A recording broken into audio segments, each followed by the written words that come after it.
जय हिंद फ्रेंड्स। वो एक टेक्निकल त्रुटि मुझसे आमतौर पर हो ही जाती है कि मैं स्पीकर को ऑन करना भूल जाता हूं और उसकी वजह से फिर से रिपीटिशन करना पड़ता है, तो मैं उस गलती के लिए क्षमा प्रार्थी हूं। लेकिन कल हमने वॉरेन हेस्टिंग के चैप्टर को पूरा किया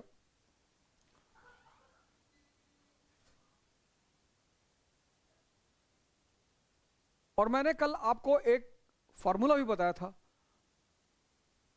पॉलिसी डिपेंड्स अपॉन प्रायोरिटी। सफल शासक वही है जो प्राथमिकता के हिसाब से नीतियों का क्रियान्वयन करता है, नीतियों का निर्माण करता है। कॉर्नवालिस हिंदुस्तान पहुंचा, वो कहानी मैंने कल आपको बताई ही। वीटो की शर्त पे पहुंचा कि मुझे वीटो चाहिए, तो पहला गवर्नर जनरल ऑफ बंगाल है जिसको वीटो की शक्तियां दी गई। बिना अर्थव्यवस्था के कुछ ना तो परिवार चल सकता है और ना ही राष्ट्र, दोनों नहीं चल सकते। बिना अर्थव्यवस्था के सिर्फ तालिबान ही राष्ट्र चला सकता है, यह भी उनकी एक मजबूरी है सर। बिना अर्थव्यवस्था के ना तो राष्ट्र चल सकता है और ना परिवार।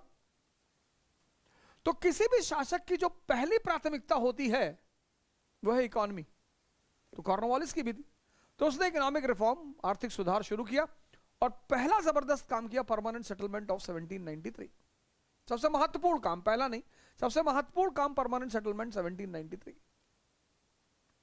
तो हेडिंग डाल लीजिए परमानेंट सेटलमेंट 1793। तीन चीजें डिस्कस करेंगे। पहला, क्या है परमानेंट सेटलमेंट, दूसरा क्यों, और तीसरा मूल्यांकन। क्या है परमानेंट सेटलमेंट, क्यों है परमानेंट सेटलमेंट, और तीसरा मूल्यांकन। अब पहला डिस्कस करेंगे क्या है परमानेंट सेटलमेंट। तो जमींदारों को भूस्वामी डिक्लेयर कर दिया गया कि जमीन का मालिक कौन, जमींदार। हालांकि प्री मॉडर्न इंडिया में जो मालिकाना हक था वो अधिकार पे था। राजा, जमींदार, कृषक, सबके अधिकार थे और ड्यूटियां थी। प्राइवेट प्रॉपर्टी का जो कॉन्सेप्ट है वो मॉडर्न कॉन्सेप्ट है। व्यक्तिगत संपत्ति का जो अधिकार है वो मॉडर्न कॉन्सेप्ट है। तो जमींदारों को भूस्वामी डिक्लेयर कर दिया गया। इसका पहला फीचर परमानेंट सेटलमेंट का। दूसरा, लगान 10/11 कंपनी को और 1/11 जमींदार को, कमीशन। अब लगान और राजस्व दोनों में फर्क है। लगान मतलब रेंट। आपने एक मकान किराए पे लिया, आप उसमें रहते नहीं, आप उसमें कोई काम नहीं करते, ताला लगा दिया आपने, पर रेंट तो देना पड़ेगा ना। रेंट किस पे, पोजेशन पे। किसी चीज का पोजेशन आपके पास है, रेंट देना पड़ेगा, अगर उसका मालिक कोई और है तो। राजस्व किस पे, उत्पादन पे, प्रोडक्शन पे। कितना, 2 करोड़ 68 लाख, 2 करोड़ 68 लाख। और ये तीनों फीचर हमेशा के लिए फिक्स कर दिए गए, इसीलिए इसको कहा गया परमानेंट सेटलमेंट।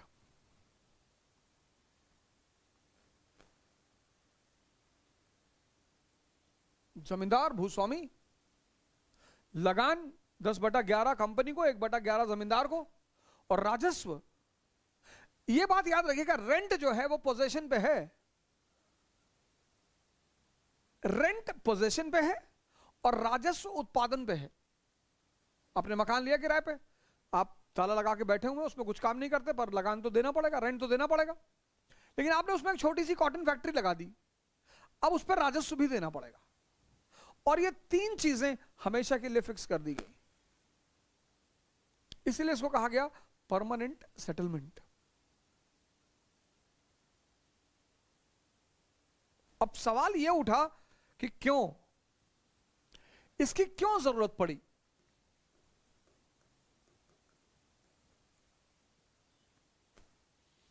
अब आपने देखा होगा कि जहां भी फिक्स सैलरी है वहां जीवन में स्थिरता है। आप में से कई लोगों को दिल्ली में रहते होंगे, उनके माँ बाप उनको 25,000 रुपए महीना खर्चा देते हैं और आपको कम पड़ जाता होगा। बहुत लोगों की सैलरी है 25,000, उसमें उनका पूरा परिवार चलता है। और कल मैंने आपसे कहा कि कंपनी के कई सारे उद्देश्य थे। व्यापार वाणिज्य को बढ़ावा देना था, एक्सपेंशन करना था, कंसोलिडेट करना था, और सब चीजों के लिए उसे पैसे की जरूरत थी।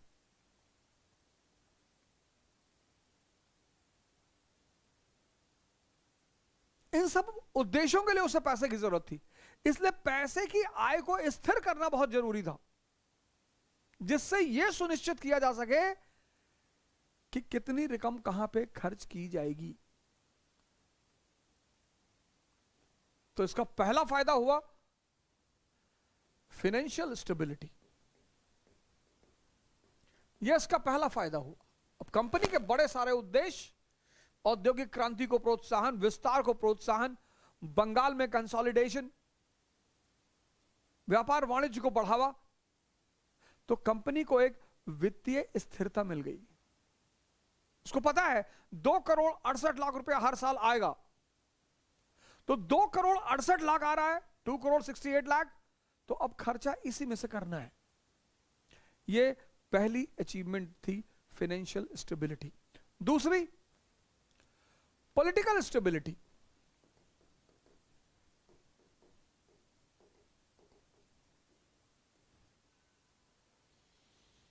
कल मैंने आपको बताया कि अकबर की राजपूत पॉलिसी का महत्व। विदेशी हैं वो, दो गुटों से लड़ना है उन्हें, एक हिंदू सरदारों से, एक तुर्क सरदारों से। तो उन्हें एक स्थानीय मजबूत सहारा चाहिए।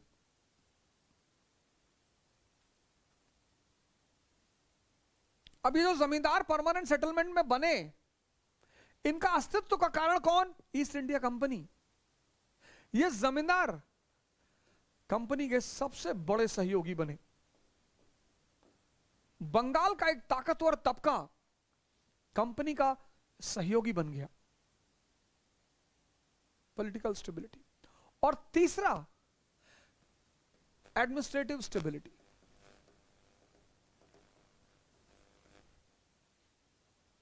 मुट्ठी भर जमींदारों से, मुट्ठी भर रेवेन्यू डिपार्टमेंट स्टैब्लिश करना कितना बोझ है और कितना खर्च है। वो भी तब जब आप उस देश की राजनीति, अर्थव्यवस्था, संस्कृति से परिचित नहीं हो। वो भी तब जब आप उस देश की राजनीति, अर्थव्यवस्था, संस्कृति से परिचित नहीं हो।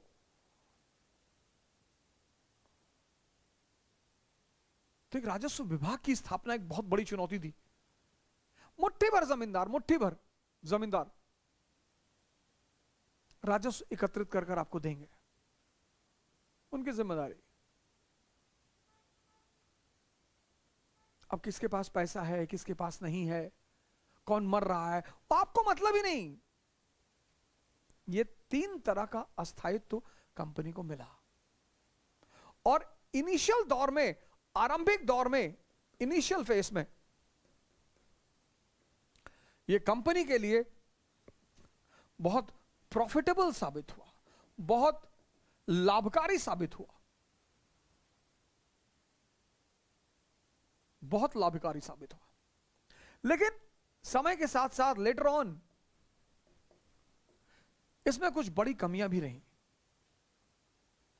पहली कमी कि कृषि में जो भी विकास हुआ, विस्तार हुआ, कृषि की आय में जो भी विकास हुआ, इंक्रीज, फ्यूचर में किसी भी तरह का कि जो कृषि में वृद्धि हुई, कृषि के इनकम में वृद्धि हुई, उससे कंपनी वंचित हो गई। कौन सी वृद्धि? अब जब तक कृषि किसानों के हाथ में थी, वो चावल पैदा करता था, गेहूं पैदा करता था, लेकिन धीरे धीरे जमीन महाजनों के हाथ में आ गई। और जब महाजनों के हाथ में आ गई तो वो कैश क्रॉप पैदा करने लगे, ओपियम, इंडिगो। अब 1 कुंटल गेहूं 1,500 रुपए का, 1 क्विंटल अफीम 15 लाख रुपए की। तो फ्यूचर में कृषि की आय में जो वृद्धि हुई कृषि के कॉमर्शियलाइजेशन की वजह से, उससे कंपनी वंचित हो गई। दूसरी, पॉवर्टी, एक्सट्रीम पॉवर्टी, बंगाल की एक्सट्रीम किसानों की अत्यधिक गरीबी का कारण बनी। और तीसरा, बिचौलिया वर्ग, मिडलमैन,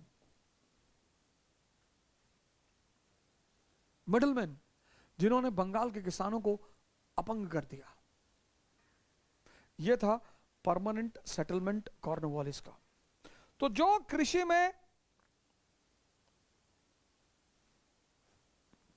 सुधार वॉरेन हेस्टिंग करना चाह रहा था, उसको अंतिम परिणति अंतिम फेज तक पहुंचाया कॉर्नवालिस ने। इकोनॉमिक रिफॉर्म्स में यह सबसे महत्वपूर्ण कदम रहा।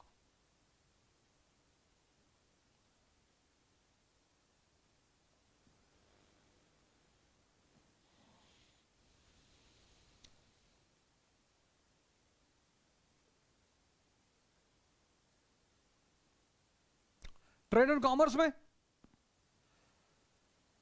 कॉमर्स में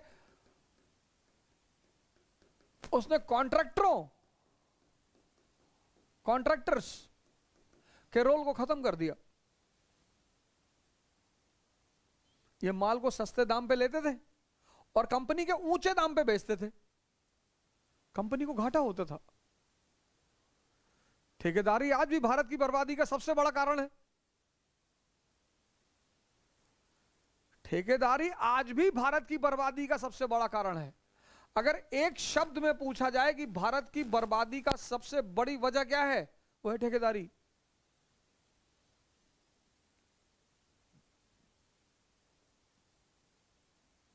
सीडीओ ने पास किया 5 करोड़ का बजट कि ठंडक में बच्चों को स्वेटर जाना चाहिए, कॉर्नफ्लेक्स जाना चाहिए, ब्राउन बीटा जाना चाहिए। बच्चों तक कुछ भी नहीं पहुंचा, 5 करोड़ गायब।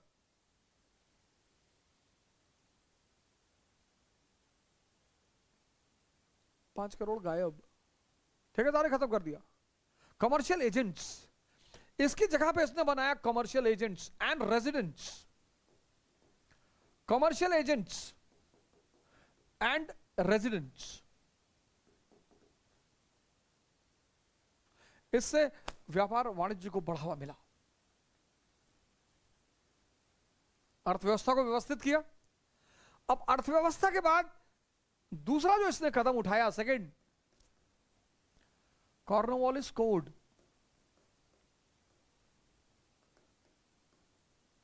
(1793)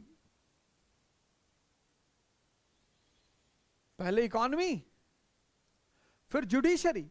Cornwallis code is related to judiciary.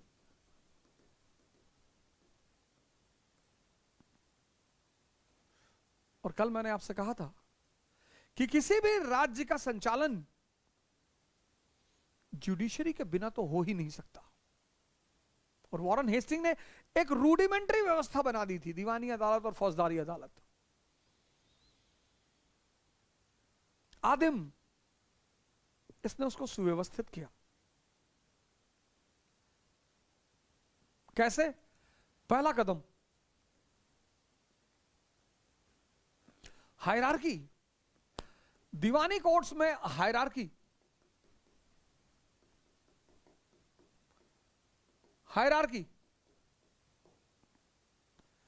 जो दीवानी अदालतें थी उसमें hierarchy. Calcutta council,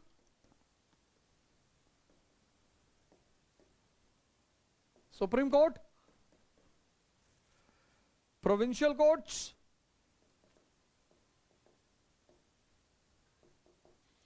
district courts, registrars, मुंसिफ्स।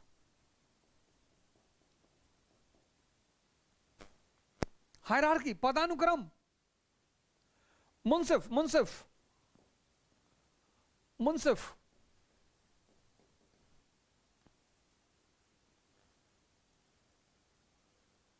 दीवानी अदालतों का पदानुक्रम मुंसिफ, registrar, district court, provincial courts, ये था सुप्रीम कोर्ट, ये था हाई कोर्ट, 4 प्रोविंशियल कोर्ट्स थी, 4, ये district court as it is, lower court मुंसिफ्स।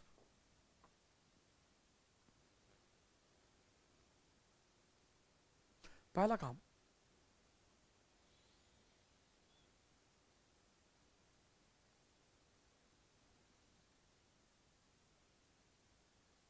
Judiciary में पहला सुधार, दीवानी जो अदालतें थी उनको पदानुक्रम दिया।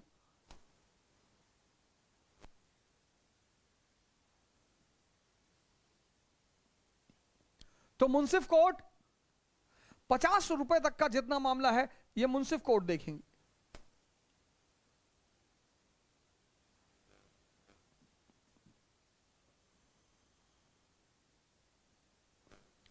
₹200 तक का मामला रजिस्ट्रार की कोर्ट देखेगी।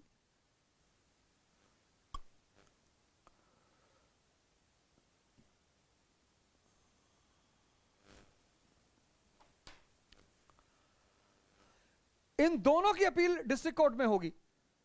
यह था हायरार्की, पदानुक्रम। पहला काम, दीवानी कोर्ट्स की हायरार्की बनाई। दूसरा,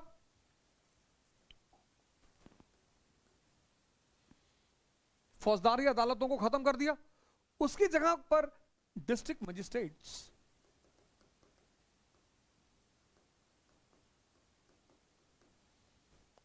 डिस्ट्रिक्ट मजिस्ट्रेट्स, जिला जज,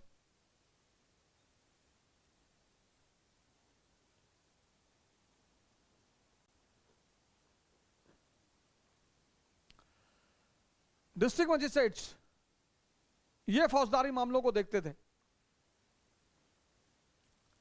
इनसे अपील कहां सुनी जाती थी? सर्किट कोर्ट्स में। इनकी अपील सदर निजामत,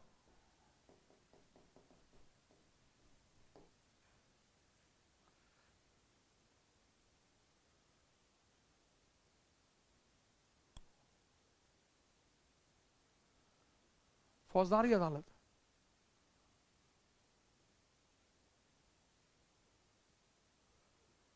लेकिन फौजदारी अदालत को सिर्फ व्यवस्थित ही नहीं किया, फौजदारी कानूनों में भी सुधार किया। Criminal laws, all the previous harsh methods, harsh, an eye for an eye, were ended. All the previous methods, an eye for an eye, all the previous harsh methods, जो पूर्व के मुगल कानून थे, जो इस्लामिक लॉज पे आधारित थे, कि किसी ने आपकी आंख निकाली, आप भी उसकी आंख निकाल लो, खत्म कर दिया। चोरी करने के लिए हाथ काट दो, खत्म कर दिया।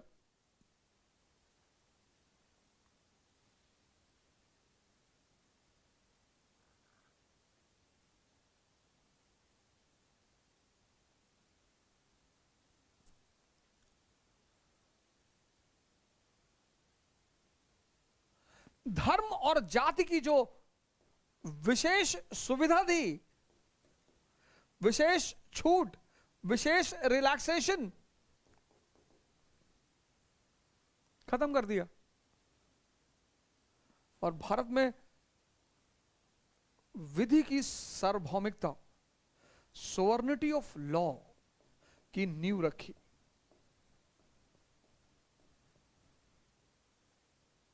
विधि की सर्वोच्चता, विधि, कानून सर्वोच्च है, धर्म सर्वोच्च नहीं है, जाति सर्वोच्च नहीं है, उसकी नींव रखी। किसने? कॉर्नवालिस ने।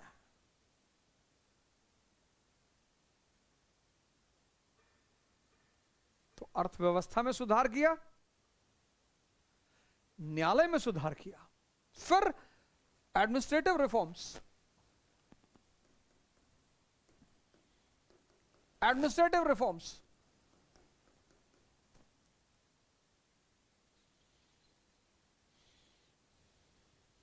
पहला जबरदस्त काम किया एडमिनिस्ट्रेटिव रिफॉर्म्स में, शक्ति का पृथक्करण, सेपरेशन ऑफ पावर के आधार पर एडमिनिस्ट्रेटिव स्ट्रक्चर का गठन, प्रशासनिक संरचना का गठन, किस सिद्धांत पर? Separation of power. Separation of power के आधार पर प्रशासनिक संरचना का गठन। एग्जाम्पल, डिस्ट्रिक्ट कलेक्टर किसके लिए? रेवेन्यू के लिए। डिस्ट्रिक्ट जज किसके लिए? जुडिशरी के लिए। एसपी सिटी किसके लिए? लॉ एंड ऑर्डर के लिए। कॉर्नवालिस की भूमिका बड़ी इंपॉर्टेंट है, बहुत बहुत। इसीलिए इसे सिविल सेवा का, मॉडर्न सिविल सर्विस का जन्मदाता कहा जाता है, क्योंकि इसने आधुनिक सिविल सेवा को, मॉडर्न सिविल सेवा को मॉडर्न सिद्धांत पर आधारित किया। कौन सा सिद्धांत? Separation of power. तो डिस्ट्रिक्ट कलेक्टर रेवेन्यू के लिए, डिस्ट्रिक्ट जज जुडिशरी के लिए, एसपी लॉ एंड ऑर्डर के लिए। दूसरा, पुलिस विभाग का जन्मदाता, father of modern police department. इस मामले में हम ब्रिटेन से भी अग्रणी हैं। ब्रिटेन से पहले हमारे यहां इस चीज की स्थापना हुई। तो पुलिस डिपार्टमेंट बनने से पहले लॉ एंड ऑर्डर कौन देखता था? जमींदार। ये क्वेश्चन एक बार आईएएस के प्रीलिम्स में पूछा गया कि पुलिस डिपार्टमेंट बनने से पहले लॉ एंड ऑर्डर किसके हाथ में था? जमींदार के हाथ में। इसने मॉडर्न पुलिस विभाग की स्थापना की। शहर को थानों में बांट दिया गया। थाना, प्रत्येक थाने का इंचार्ज दरोगा, और शहर के सारे दरोगों के ऊपर सुपरिंटेंडेंट ऑफ पुलिस।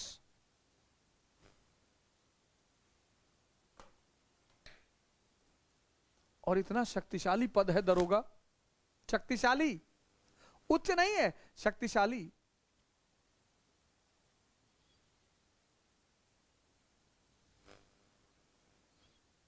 एक दादाजी मुकदमा लड़ रहे थे 20 साल से, 20 साल से। तो 20 साल बाद जब वो मुकदमा जीते तो जज ने उनसे पूछा कि दादाजी कैसा लग रहा है, आपको मेरी न्याय व्यवस्था पर खुशी है या नहीं? बोले बेटा अच्छा तो बहुत लग रहा है और तुम्हारी न्याय व्यवस्था पर खुशी भी मैं बहुत हूं, लेकिन तुम्हारे न्याय व्यवस्था से ज्यादा मुझे दरोगा की ताकत का एहसास हो गया। न्यायाधीश ने कहा कैसे? कहा जब ये केस हुआ था तभी उसने मुझसे कहा था 5,000 दे दो, रफा दफा कर दें। ये मुकदमा यहां तक आता ही नहीं। आज भी पुलिस डिपार्टमेंट में जो सबसे कीमती पद है दरोगा, हमारे मित्र बताते हैं कि जब उनका आईपीएस में सिलेक्शन हो गया तो एसएचओ थे पहले, तो उन्होंने अपने ग्रैंडफादर को बताया कि हम तो एसपी हो गए, आईपीएस हो गए। बोले आईपीएस चाहे कोई हो गए, दरोगा की नौकरी मत छोड़ना।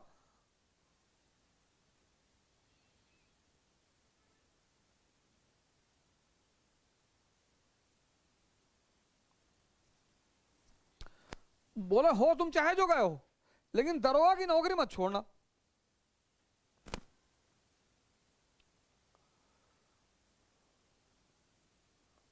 तीसरा कदम,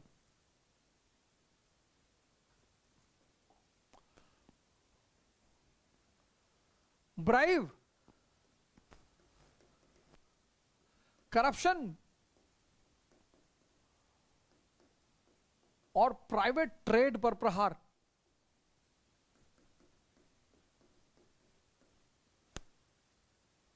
ब्राइव, करप्शन, घूस, भ्रष्टाचार और निजी व्यापार पर प्रहार। कैसे? इसने अधिकारियों की सैलरी बढ़ा दी। डिस्ट्रिक्ट कलेक्टर की सैलरी 1,500 रुपीस पर मंथ। 1793 में 1500 रुपया, और 1% कमीशन सारे रेवेन्यू कलेक्शन में।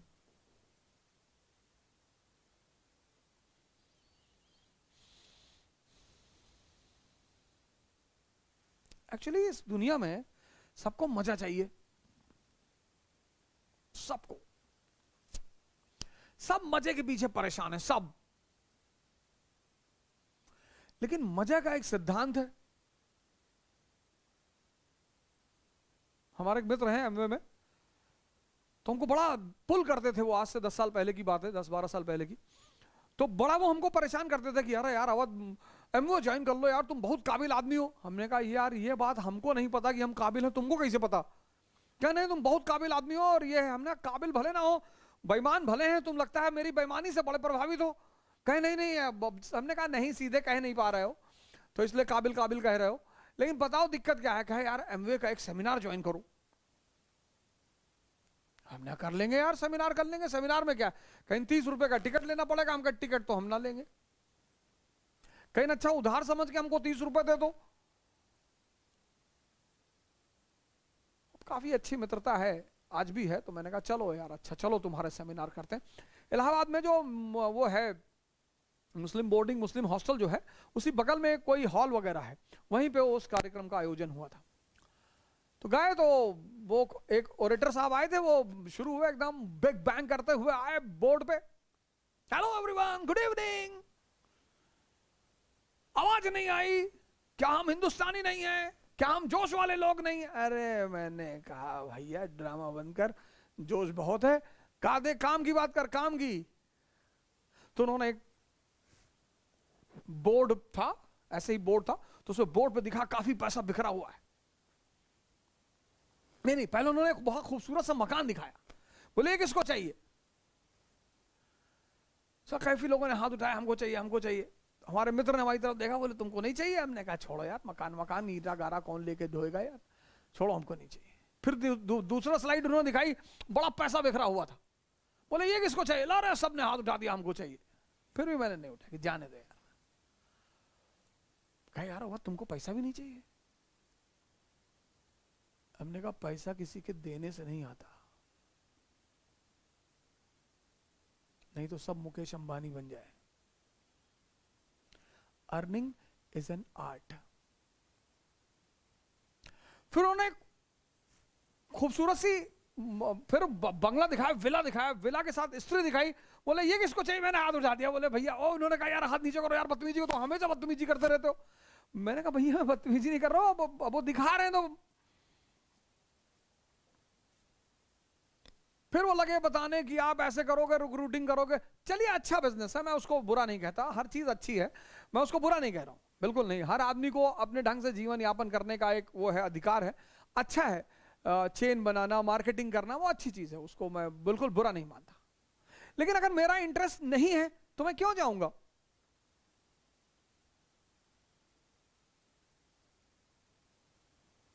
इस दुनिया में सबको मजा चाहिए,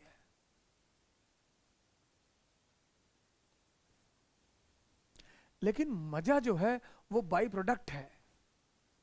किसका? मेहनत का।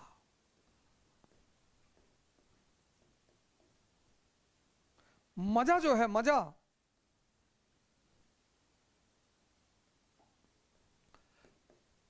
मेहनत इज इक्वल टू मजा।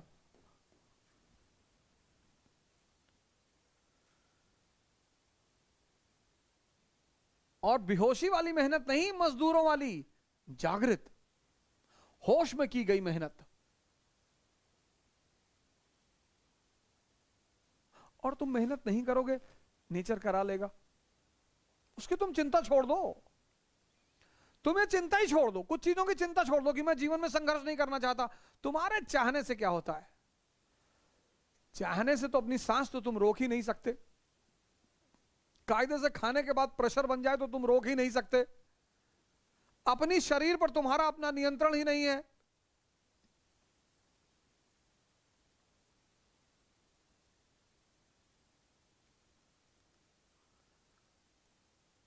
पहले शरीर पर तो नियंत्रण करना सीख लो। घूस, भ्रष्टाचार और प्राइवेट टेट पर प्रहार। और चौथा कदम, भारतीय सेवाओं का यूरोपियनाइजेशन, यूरोपीयकरण, भारतीय सेवाओं का यूरोपीयकरण। उसने कहा जिस पद पर यूरोपीय उपलब्ध नहीं है बस वहीं पर भारतीयों की भर्ती की जाए, क्योंकि उसने कहा कि every native of Hindustan is corrupt.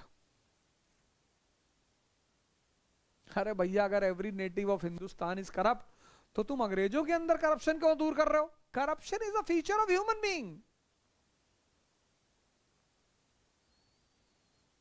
जहां गरीबी होगी, जहां मारामारी होगी, वहां करप्शन भी होगा।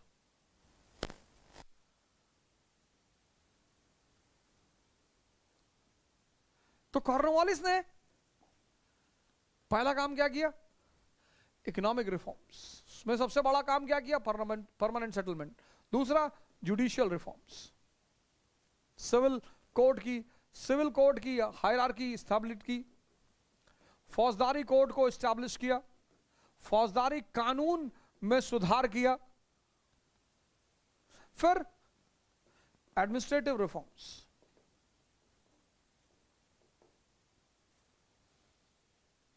और इन सबसे बड़ा काम जो उसने किया, मैसूर वॉज पैरालाइज्ड। मैसूर को अपंग कर दिया। मैसूर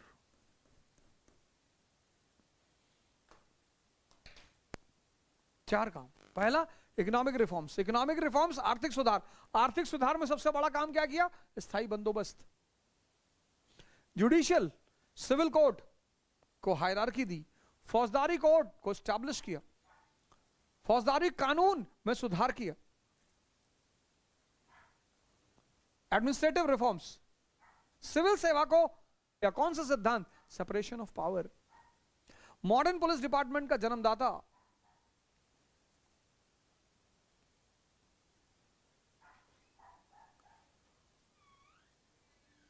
और चौथा सबसे बड़ा काम किया, मैसूर को अपंग किया। अब कैसे किया मैसूर को अपंग? अगली हेडिंग डाल लीजिए, मैसूर।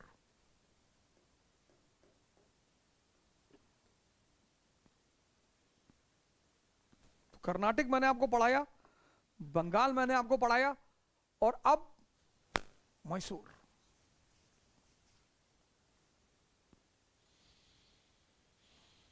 बहुत सारे लोग मुझे कह रहे हैं कि आप क्यों फ्री पढ़ा रहे हैं?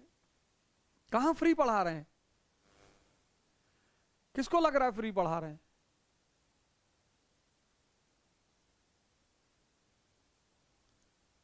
इतने मैसेज मुझे आते हैं। कल मुझे एक मित्र का, मेरे भाई का मैसेज आया कि वो अस्पताल गए और उन्होंने एक बहुत ही असहाय व्यक्ति को पैसा दिया दवाई खरीदने का, फल खरीद कर दिया, अनाज खरीद कर दिया। कहां फ्री पढ़ा रहा हूं? कौन कह रहा है फ्री पढ़ा रहा हूं?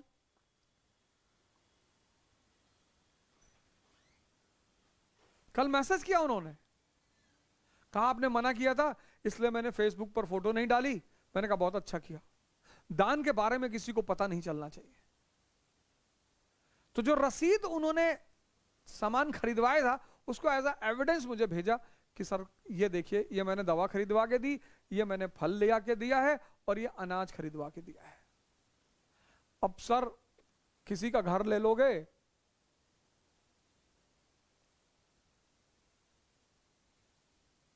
कुछ ऐसे भी महापुरुष है जो कह रहे हैं सर पूरी हिस्ट्री फ्री पढ़ा दो। ये हरामखोरी की आदत छोड़ दो, कुछ नहीं मिलेगा, कुछ नहीं मिलेगा, कुछ नहीं।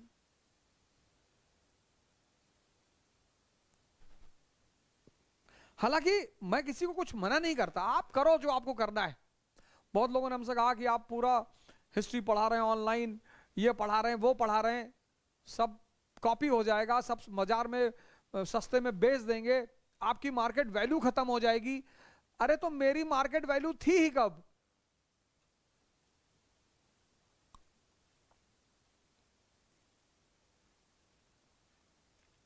कभी कभी तो लोग मैसेज करते हैं कि आपका वो वर्ल्ड हिस्ट्री वाला पूरा नो वीडियो वो जो है पायरेटिंग हो रही, होने दो। जितना पैसा मैंने पढ़ा के नहीं कमाया होगा, उतना मेरे मित्रों ने मेरी छोटी छोटी क्लिपिंग बना के कमा रहा है। किसी का घर चल रहा है ना। पर मेरा एक आप लोगों से निवेदन है, जितने लोग मेरी वीडियोस की क्लिपिंग बना रहे हैं, मैं चाहता हूं कि आप जो थंबनेल बनाते हैं ना सर, उसमें अच्छे भाषा का उपयोग करें। सतही आकर्षित करने के लिए नंगे ना हो जाएं, कुछ गरिमामयी भाषा का प्रयोग करिए, कुछ दिखाइए। आप तो बस लोगों को अपनी तरफ खींचने के लिए कुछ भी।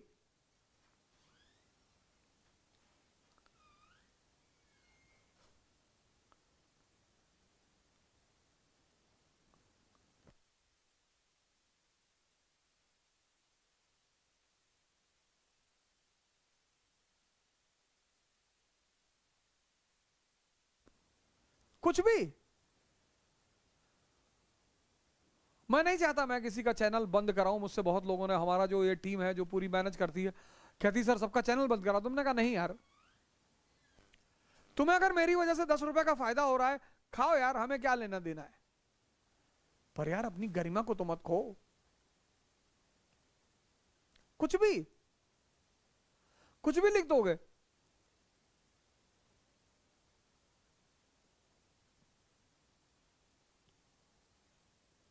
हैं? पढ़े लिखे हो, टैलेंटेड हो, योग्य हो, कम से कम वो छोटा सा बच्चा वो बचपन का प्यार गा के गाना कमाया ना, उसने कौन सा गंदा गाना गाया कि सैया के साथ मड़ैया में, उसने ये गाना तो नहीं गाया ना। कितना शालीन गाना गाया उसने, बचपन का प्यार मेरा भूल नहीं जाना। उसने हर आदमी के दिल को टच किया, क्योंकि हर आदमी ने बचपन में किसी ना किसी से प्यार किया है। और वो जो रूडिमेंट्री फॉर्म में उसने गाया है, उसने हर दिल को टच किया है।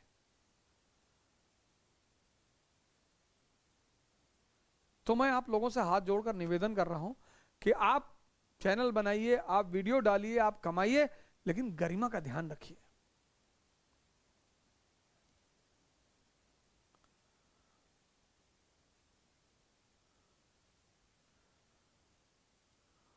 कम से कम इतना संस्कार तो अपने अंदर रखिए कि सर अच्छा लगे, आप के काम को देखकर अच्छा लगे। कुछ तो अच्छा करो यार जिंदगी में।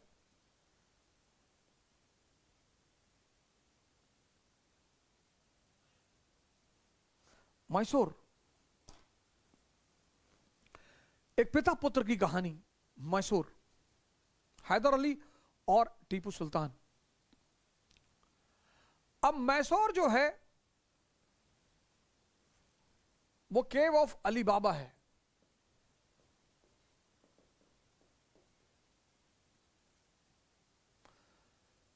समृद्धि, अकूत खजाना, अकूत। अली बाबा की गुफा, अकूत खजाना। क्यों? Natural resources, Krishna Tungabhadra Doab, Krishna Tungabhadra Doab, handicraft industry, Kolar gold mines, sandalwood forest,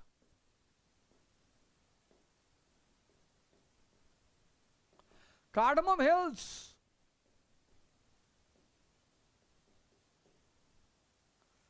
and then the ports, बंदरगाह। अकूत संपत्ति का केंद्र मैसूर, अकूत।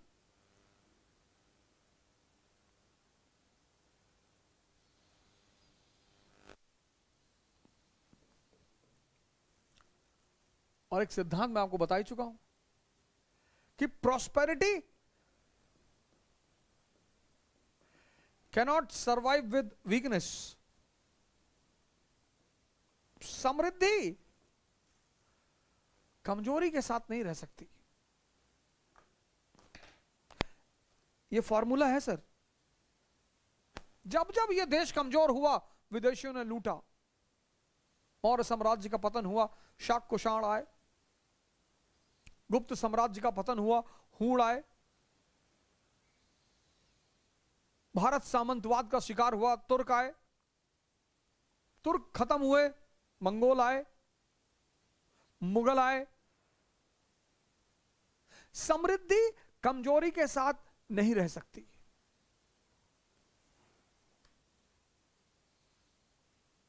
आपका मकान है 5 एकड़ में मार्बल का, रोल्स रॉयस है, लैम्बोर्गिनी है, चॉपर है प्राइवेट, लेकिन आपका घर जो है वो स्लम एरिया में है, आपके चारों तरफ झोपड़पट्टियां हैं। तो जिस दिन आप कमजोर पड़ेंगे, ये झोपड़पट्टी के लोग आपके घर में कूदेंगे। और 18th सेंचुरी में मैसूर पर वडेयर वंश का शासन था। वडेयर डायनेस्टी, और राजा था चिक्का कृष्ण राजा। चिक्का कृष्ण राजा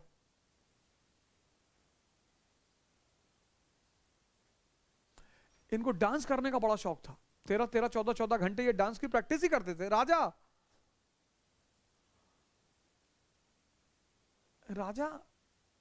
बहुत परेशान है तो डांस देख लेगा, गाना सुन लेगा, 14 घंटा खुद ही करेगा। इतना समृद्धशाली साम्राज्य क्षेत्र अयोग्य शासक के अधीन, और इस अयोग्य शासक का फायदा उठाते हुए फ्रेंच, मराठा, निजाम, इंग्लिश,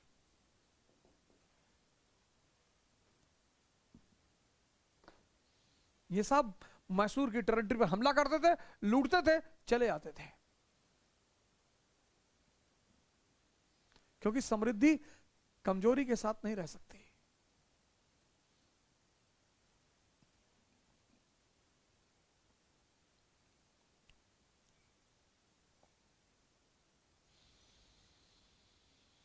ये सब हमला करते थे, लूटते थे और चले आते थे। और crisis in a nation is always an opportunity. For whom? For the talented person. Crisis in a nation is always an opportunity. संकट योग्य व्यक्ति के लिए अवसर होता है। फ्रेंच क्रांति नेपोलियन के लिए अवसर बन गई। इकोनॉमिक डिप्रेशन हिटलर के लिए अवसर बन गया। संकट योग्य व्यक्ति के लिए अवसर होता है। और मैसूर घोर संकट से गुजर रहा था, और इस घोर संकट में मैसूर की रक्षा की वहां के एक सिपाही ने, हैदर अली। और यहीं से कहानी शुरू हुई हैदर अली की।